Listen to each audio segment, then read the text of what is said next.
Very first ones are very first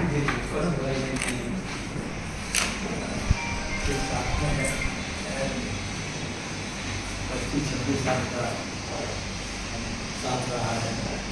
We enjoy beautifully well and he has contributed lot to the growth. You see it from the very beginning. जब आप processing के बारे में तभी हमेशा तभी यहाँ पे ज्वाइन कर लिया था. I still remember गोपाल साहब को आपके बारे में बताया. These are all stories and I wish you good luck for the rest of life. जीवन में कुछ ऐसे स्टेज आते हैं जिसमें एक अलग अलग स्टेज में जीवन आप पास होना होता है. But it's not only the end of it. You have to start fresh for this period. I'm sure you must have planned something good for yourself. I wish you good luck. Be in touch. We will always one of the most honorable member of this family and giving us the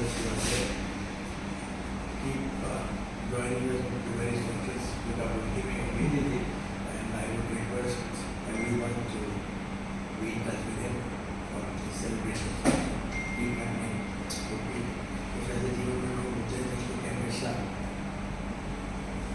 याद रखा जाता है, याद रहते हैं. उनके साथ बहुत सारे गुरु जी भी हुए. आपने तो बच्चों को पढ़ाया, शियानियों को पढ़ाया है.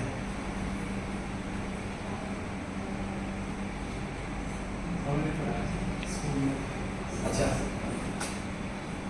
बहुत सारे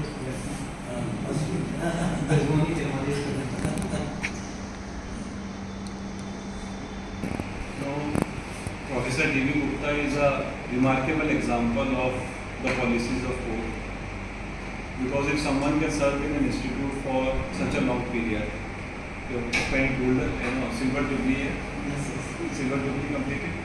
How old you? 25th आपकी भी होगी. सिल्वर जुबली बनेगी यहाँ पर.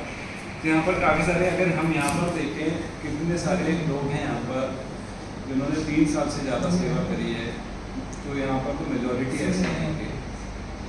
And that is I think a great work culture of court which has been established, and I think the foundation principle of that is बहुत सारे है जो है बिना फैब्रिक सबको जोड़ते हैं, यहाँ पर सबको अपने साथ रखते हैं, सबकी प्रॉब्लम सुनते हैं, तो वही सबका बेस्ट निकाल सकते हैं. Professor D.V. गुप्ता IIT के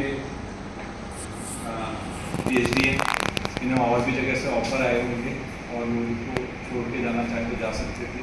MSc भी वहीं से हैं, तो ऑब्वियसली अच्छी प्रोफाइल है. बहुत अच्छे टीचर हैं. मैंने इनकी खुद क्लास अटेंड करी है. एक दिन यहाँ पर फॉर्म लेते मैं क्लास किया, तो सबसे इम्प्रेसिव मुझे इनकी हैंड राइटिंग लगी. जबरदस्त अच्छी हैंड राइटिंग में दिखते हैं, ऐसे बिल्कुल ज्वेल की तरह हैंड राइटिंग. ऑब्वियसली इनको कोर्स से कुछ अट्रैक्शन रही over the period of time. उन्होंने सोचा कोर्ट में एक अच्छा वर्क एनवायरनमेंट, अच्छा वर्क कल्चर है, वही वर्क कल्चर को हमें आगे चलाना है. और we are very thankful to him for his contribution for last 25 years, 25 plus years. Yes. 25 plus years. And I'm sure कि God has got very good plans for him in future, क्योंकि retirement के बाद आदमी double active हो जाता है. जो चीज़ें उसने पहले कभी नहीं करी होती हैं वो उसको आइडियाज आने लगते हैं. कोई म्यूजिशियंस बन जाता है, कोई आर्टिस्ट बन जाता है, कोई बुक राइटर बन जाता है, कोई मूवी एक्टर बन जाता है, कोई कुछ बन जाता है. तो हो सकता है वो जो पास के पैशन जो इंसान के अंदर दबे पड़े थे वो सब आ रहे हैं और वहाँ पे एक नया टैलेंट देखें. जो टैलेंट अब तक छुप के रहा था वो टैलेंट बाहर आ जाए. हम सो विश यू कि आपके जो अभी हिडन टैलेंट्स हैं वो सब आएँ और आप एक एंथ्यूज्ड और डेडिकेटेड लाइफ जिए सोसाइटी के लिए जैसे अब तक जीते हैं. और हमारे लिए इंस्पिरेशन का सोर्स हैं आप हमेशा और रहेंगे आप हम सबके लिए. Thank you. कहना मुश्किल हो जाता है सर, कुछ भी बोलना को मुश्किल हो जाता है सर, क्योंकि जब मैं स्कूल में था आपने तभी से मेरे को पढ़ाना चालू कर दिया था। और मेरे को याद है जब मेरे को स्विट्ज़रलैंड जाना था तो उसका पहले मैथ्स का एग्ज़ाम होता है। तो उस एग्ज़ाम में पहले तो हालत बहुत बुरी थी कि क्या होने वाला है क्या नहीं। तो मेरे ख्याल से आपने उस समय को 3 महीने की रिगरस कोचिंग, आपने और कमल कपूर सर ने, 2 जनों ने मेरे को रिगरस कोचिंग दी थी उस समय कि मैथ्स और फिजिक्स बस किस तरह निकल जाए वाली थी। और उसके बाद मैंने देखा था जब मैं गया था वहाँ पे, तो जो पहले 3-4 महीने का जितना भी कोर्स था वो ये मुझे पहले पढ़ा था। तो और इतने सिंपल तरीके से उन्होंने मैथ्स पढ़ाई कभी उसे डर नहीं लगा। जो सबसे गंदे गंदे टॉपिक्स होते थे इंटीग्रेशन और डिफरेंशिएशन के, साइन कॉस थीटा वाले जितने भी होते थे वो सारे के सारे ऐसे घुट्टा मार दिया था उन्होंने, पूरा का पूरा खींचे ना वो ज़हन में बस गए थे। दैट जो इनकी जो आर्ट थी of making everything simple and for everybody and making them understand the basics of what he is teaching, that was truly remarkable. मतलब फर्स्ट हैंड एक्सपीरियंस से मैं ये चीज़ कह सकता हूँ कि this was something extremely remarkable and something that every teacher should have, every teacher, professor, mentor, everybody should have that, क्योंकि ये एक ऐसी कला है जो जिसके बगैर आप जो भी आपके जूनियर्स हैं, आपके साथ वाले लोग हैं, basically the art of communication is what this is all about and that is something that is mastered through.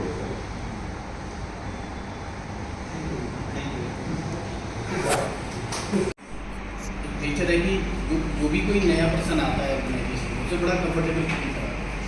मुझे याद है जब मैंने 2001 में ज्वाइन किया था यहाँ पे, तो बालानंद सर के पास ज्वाइन करने के बाद मैं सर के पास ही संडे डायरेक्ट किया था कि आप जाओ। सर ने बड़े अच्छे से मेरे को लगा ही नहीं था कि मैं एक इंस्टीट्यूट से पढ़ के सीधे नौकरी करने आ रहा हूँ। This is my first job, पहली बार मैंने यही ज्वाइन किया था। उससे पहले मैं डिपार्टमेंट में JRF था। सर ने बिल्कुल भी महसूस नहीं होने दिया कि मतलब आप एज ए स्टूडेंट आए और यहाँ पे एडजस्टिंग में कोई दिक्कत है। फिर सर टीचिंग टिप्स तो सर के पास बहुत सारे थे, बहुत पुराने से टीचर हैं, बहुत सारे टिप्स मिले किस तरीके से स्टूडेंट को कंट्रोल करना है क्लास में। तो वैसी कोई प्रॉब्लम हमको नहीं मिली एकदम से आप एक नए उसमें प्रोफेशन में आए। इसके अलावा जो सब जानते हैं सर बहुत सोशल है और बहुत हेल्पिंग भी है, क्योंकि मैं भी अपने लाइफ में एक बार बड़ा परेशान हुआ जब मैंने अपने फ्लैट खरीदा था। तो मेरे को बैंक से लोन लेना था और मुझे कोई गारंटर नहीं मिला, क्योंकि मेरी फैमिली बैकग्राउंड इस तरह की थी कि कोई पेरेंटल एसेट नहीं थी हमारे पास। और जिनके पास एक घर था मेरे चाचा जी के पास, वो इनकम टैक्स पे नहीं करते थे, उनके पास पैन कार्ड नहीं था।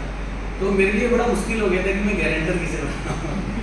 एक दिन सर से बात हुई, सर बड़ी हैप्पीली नहीं मैं आपका गारंटर बनूँगा। नॉर्मली गारंटर जल्दी से बनता है, हम लोग के केस में सर ने अपने घर के पेपर मेरे साथ दिए बैंक में, वहाँ रख के मतलब मेरी जो समस्या मेरे को लगा था शायद मैं नहीं कर पाऊँगा, बड़े आसानी say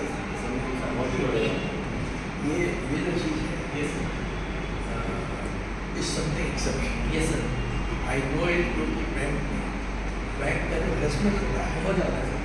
that is unwearying. Most of जो डेली फेस है, जो नहीं फेस करते हैं, वे आर लकी वंस।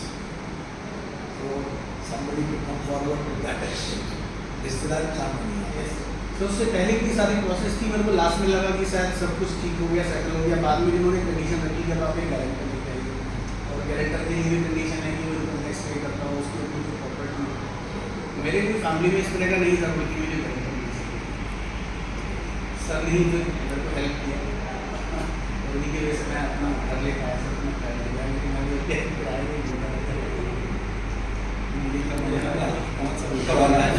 ये तो माध्यम बन जाता है। देखो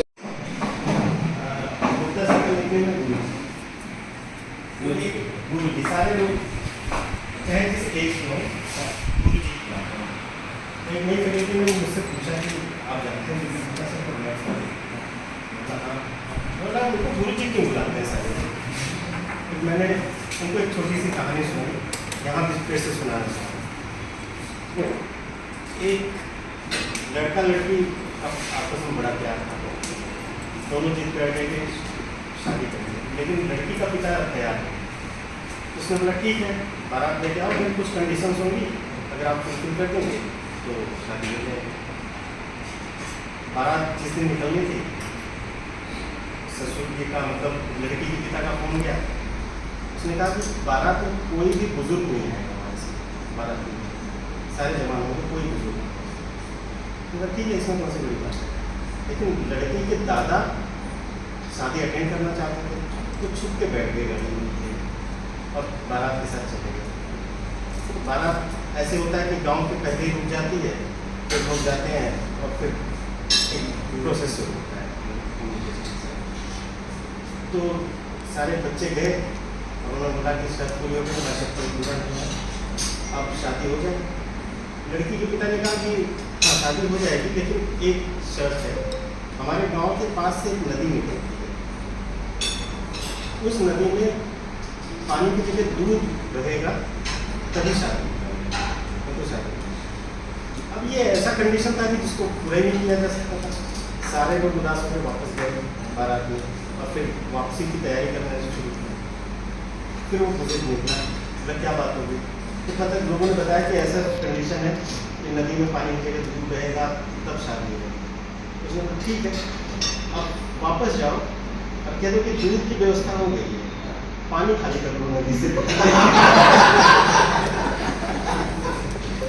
तो ये वही बुजुर्ग है, सारे प्रॉब्लम के सलूशन। और पूरा डिपार्टमेंट जानता है और लोग बताते थे डिपार्टमेंट कि वैसे तो सब डिफरेंट पर्सन रहते हैं, लेकिन जैसे किसी का सुख या दुख हो, सबसे पहले कोई आदमी इस यूनिवर्सिटी में दिखेगा तो देवी की वजह से, इसलिए आप दिखेंगे। तो उम्मीद करता हूँ कि सेकेंड इनिंग भी आपकी बहुत ही अच्छी रहेगी। और अभी तो सिर्फ 4 तक सीमित है, अब पूरे समाज के लिए आप ये ऐसे कुछ ट्रबल शूटर्स होते हैं जिनकी वजह से संस्थाएं हमेशा कॉन्फिडेंट नहीं सकती।